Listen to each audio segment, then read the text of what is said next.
Pressed. Lisa, take it away. Great. Good afternoon.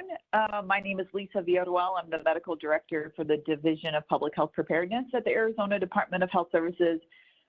And I'm also the Medical Director for the Health Emergency Operations Center for the COVID-19 response. Presenting this webinar with me today are Charles Larson. He is the Initial Project Manager for the Arizona Surge Line at ADHS, and Terry Mullins, Chief of EMS and Trauma Systems here also at ADHS.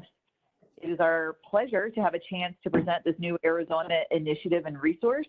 We do ask that you submit your questions through the chat box, and we will get to as many as we can at the end. All right, next slide. So here's what we plan on covering today, the background and reasons why we created the Arizona Surge Line, and then more into what it actually does and how it does it. Next slide. Okay, to start with background, next slide.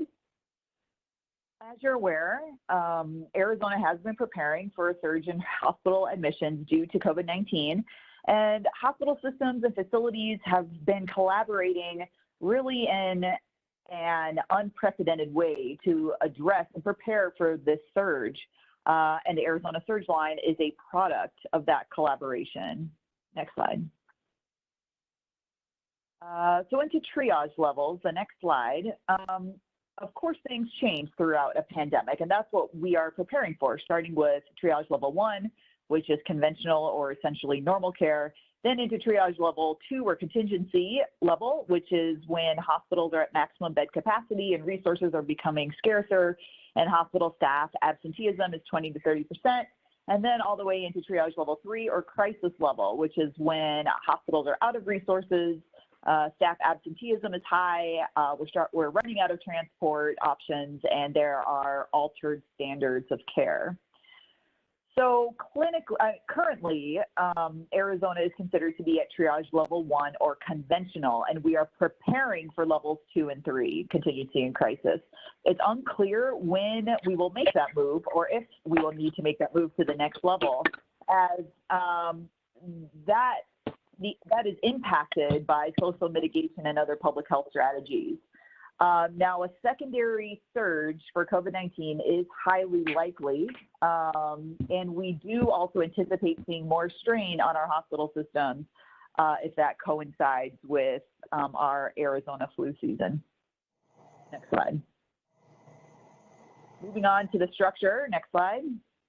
So in light of an anticipated hospital surge, the idea here was to create a 24/7 toll-free call line, like a one-stop call line that would help to expedite transfers from one facility to another, be it to higher levels of care, lower levels of care, and just to try to do so through a centralized platform to speed up that process and equalize the hospital burden across the state so that no one hospital is going to be hitting level 2 or level 3 contingency or crisis levels, for example, before another one. Next slide. This is just another way of saying that. This is our mission to do the following 3 bullet points with efficiency, consistency, and ethical consideration. Next slide. As for our scope, this resource is meant to be statewide, so made available to private, public, and federal healthcare facilities, used only for the transfer for presumed and confirmed COVID-19 patients. And it's anticipated to be active for the duration of the COVID-19 emergency here in Arizona. Next slide. The call line would be a service maintained by the Arizona Department of Health Services, and it would be free and voluntary for healthcare facilities to use. Its process flows were based on protocols that were jointly developed by an Arizona work group made up of hospital transfer centers and chief medical officers. Next slide. So this is really the core of the service, these 4 key components. The first is to expedite patient transfer to a higher level of care when indicated. 2 is to expedite patient transfer to a lower level of care when indicated. 3 is to provide a safety net for interfacility transport when resources are scarce. And number 4 is to provide critical care and palliative care clinical consultation services. Next slide. So if we're going to get into each of these into a little bit more detail, when we say the surge line will expedite patient transfer to a higher level of care, we mean to expedite transfer to a facility that has a higher relative capacity. For example, they have med-surg beds or ICU beds or more ventilators that are available. When we say the surge line will expedite patient transfers to a lower. Actually, can we take a quick break? Can people make sure they mute their phone lines? So that's negative. Let me go ahead and confirm with Real Metro. Okay, let's go to the next slide. When we say that the surge line will expedite patient transfers to a lower level of care when clinically indicated, that's basically assisting with patient disposition, whether that's moving to an alternate care site, to a homeless shelter, to another step-down unit. You know, we know patients often stay in the hospital simply due to disposition and coordination challenges, and we'd like the surge line to be able to help with that and help open up those hospital beds in times of a surge. Next slide. The third component is to act as a safety net for inter-facility transport of presumed or confirmed COVID-19 patients if there are challenges with transport. Now, with the numbers that we're currently seeing of COVID-19, and we're aware of the surge capability and capacity of our current patient transport system, we actually don't anticipate needing this too frequently, but we are preparing for it just the same. With the activation of the Arizona Surge Line, all hospitals and transport systems should continue to arrange and manage transport as per normal. This surge line would just act as a safety net to help arrange the transport or to request federal transport resources in case we run into challenges. Again, this is, we believe, a very important part of the surge line. If there are beds available, but there's no way to transport a patient to that bed, then that is not optimizing patient placement and care. Next slide. This fourth component is a nice one, and it's one that we haven't seen implemented really in other states, and that's if a patient cannot be transferred and or transported because of a lack of beds or resources or transport, or if the time to the expected transport is over 60 minutes, then the sending physician will be offered a real-time critical care or palliative care consultation with an Arizona specialist to help them manage their patient in place. Next slide. Now, the data that we're going to use to make decisions about patient transfer will be based on real-time bed and ventilator surveillance. The concept is that we're going to be able to maintain surveillance of beds and ventilators statewide. So we will see where the availability is, we'll see which hospitals are filling faster than others, and that helps us place the patient accordingly.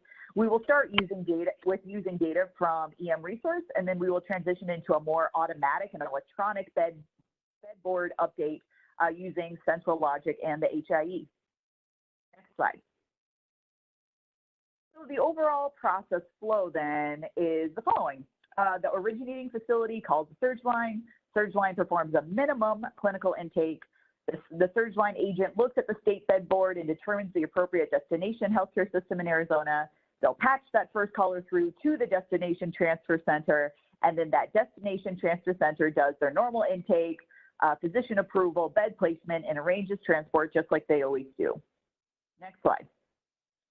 This process changes slightly if we're dealing with greater surge and facilities are implementing their triage protocols, meaning that we're getting it to level 2 contingency or level 3 crisis levels. So if a destination facility declines transfer of a patient due to their triage protocols, there will be an appeals process. And if a patient is unable to be transferred or transported, the requesting provider will be offered that real-time critical care or palliative care consult. Next one. The surge line staff will be made up of EMCTs and dispatchers located here in Arizona. The consulting physicians also come from Arizona and are critical care and palliative care specialists. Next slide.